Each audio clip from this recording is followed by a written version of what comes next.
bienvenue. Aujourd'hui, on se penche sur L'énigme des vampires de Jean Marcal.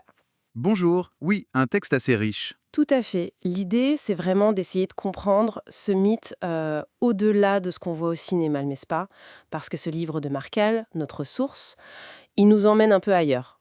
Bon, on connaît tous Dracula, Stoker, Bela Lugosi, Christopher Lee. Bien sûr, les icônes. Voilà. Mais Marcal, lui, il suggère que ça, c'est juste la surface. Alors, qu'est-ce qu'il y a derrière cette image du mort-vivant qui boit du sang? Exactement. Marcal nous dit attention, regardons plus loin que la Transylvanie. Pour lui, le vampire, c'est pas tant un monstre spécifique d'un folklore donné. C'est plutôt ce qu'il appelle une structure mentale. Une structure mentale. D'accord. Qu'est-ce que ça veut dire concrètement? C'est comme une forme récurrente dans l'imaginaire humain, une manière d'exprimer certaines peurs, certains désirs, un archétype, quoi. Et cet archétype, il dit qu'on le retrouve un peu partout, sous différentes formes, à travers les âges et les cultures. D'accord, un archétype universel. Alors, si c'est si répandu, où est-ce que Marcal trouve d'autres exemples, en dehors de Dracula, justement? Ah, il ratisse large. Il voit des échos dans les mythes celtiques, hébraïques, grecs, latins. En fait, partout on a des histoires d'êtres qui drainent la vie, l'énergie. Il cite même des contes français assez parlants. Par exemple, cette histoire du doigt sucé. Ah oui, Oui, où le diable, en gros, vient chaque nuit affaiblir une jeune fille en lui suçant le doigt. C'est une forme de vampirisme énergétique très symbolique. Ou encore la goulue, cette figure du folklore, une sorte d'ogresse qui mange les gens. Ça incarne une voracité absolue. c'est intéressant ces parallèles moins connus.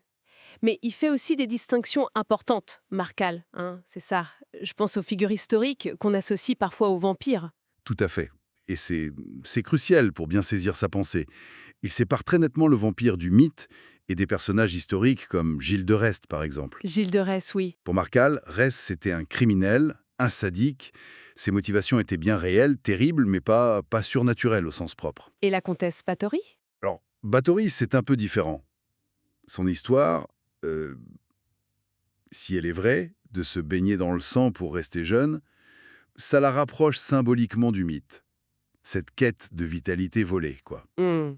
Mais Markel insiste tout, elle reste une personne historique.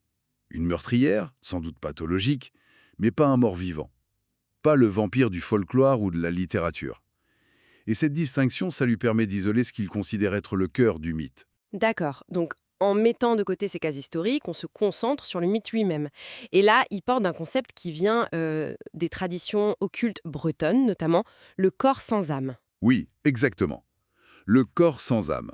C'est une des clés de lecture qu'il propose. Et c'est quoi, juste? Ben, c'est l'idée d'une entité incomplète. Imaginez un corps, animé, avec une sorte de force vitale, oui, mais sans l'âme. Sans cette étincelle qui donne le sens, la complétude.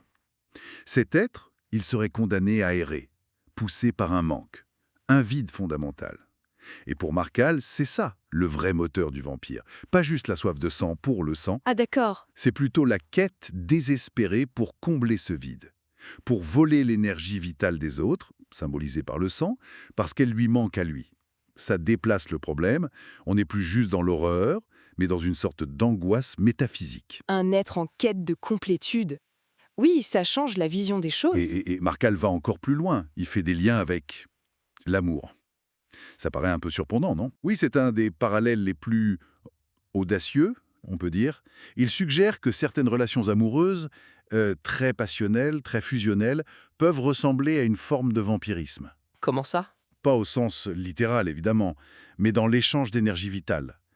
Il pense par exemple à Tristan, dans la légende, qui dépend totalement de l'énergie d'Isolde. C'est presque un prototype pour lui. Il parle aussi de l'archétype de la menthe religieuse, cette femme fatale qui dévore son partenaire symboliquement. L'idée, c'est que le désir très fort, l'amour-passion, ça peut devenir une forme de consommation de l'autre. Une tentative de s'approprier sa vie, sa vitalité. C'est assez troublant comme idée. Oui, et il cite même un personnage de Théophile Gautier, une femme qui dit à son amant, vampire, «Je t'aime, donc bois-moi». Ça illustre bien cette idée de fusion qui peut être dévorante. Je t'aime, donc bois-moi. C'est une image forte, en effet. Ça résume bien cette ambiguïté. Au final, ce que Marcal nous montre, c'est que le mythe du vampire, si on gratte un peu sous le vernis gothique ou horrifique, ça touche à des angoisses très humaines, très profondes. Notre rapport à la vie, à la mort bien sûr, mais aussi ce sentiment d'être incomplet, la question de l'âme, et puis les dynamiques de l'amour, du désir, qui peuvent être aussi fusionnelles que destructrices.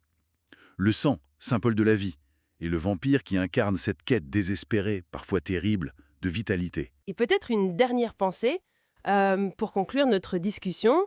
Si le vampire, comme le suggère Marcal, c'est cet être qui cherche désespérément ce qui lui manque pour être complet en le voilant aux autres, est-ce que cette figure sombre, au fond, ne nous renvoie pas une image, déformée bien sûr, mais une image quand même de notre propre condition humaine, souvent marquée par ce sentiment d'incomplétude, cette recherche de ce qui nous manque? C'est une excellente question pour finir. Une question qui reste ouverte après cette exploration.